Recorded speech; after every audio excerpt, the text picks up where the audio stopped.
ইতিমধ্যেই কথা গল্পের নতুন মোড় নিয়েছে। সকলেই জানি কথাতে একের পর এক নতুন নতুন ট্রাক নিয়ে আসা হয়। নতুন ট্রাকের সাথে সাথে নিয়ে আসা হয় নতুন নতুন চরিত্র। গল্পের ট্রাক অনুযায়ী দেখার কথা ছিল কথার অতীতের ট্রাক, মানে নিয়ে আসা হতো কথার বাবাকে।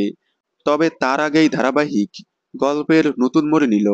সম্প্রতি পর্বে দেখা গিয়েছিল সিঙ্গাপুরে একটি মেয়েকে দেখা যায়, যার নাম রিসা। কিন্তু কেই রিসা? রিসা আর কেউ নয়, কথার সৎবোন, মানে কথার বাবার দ্বিতীয় পক্ষের মেয়ে। রিসার ভূমিকায় দেখা যাবে জনপ্রিয় অভিনেত্রী শ্বেতা মিশ্রাকে, যাকে এর আগে অসংখ্য জনপ্রিয় ধারাবাহিকে দেখা গিয়েছিল।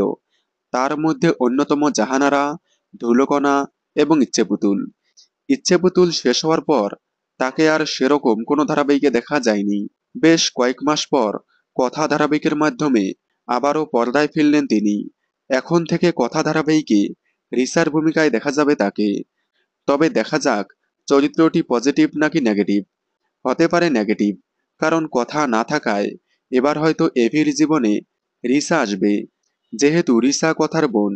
এছাড়াও রিসা এভির বড় ফ্যান। দেখা যাক কি হয়। দেখতে থাকুন কথা, সোম থেকে রবি ঠিক সন্ধ্যে 7টায় স্টার জলসায়। কথার সকল আপডেট সবার আগে পেতে চ্যানেলটি সাবস্ক্রাইব করে পাশে থাকা বেল আইকনটি বাজিয়ে দিন। ধন্যবাদ।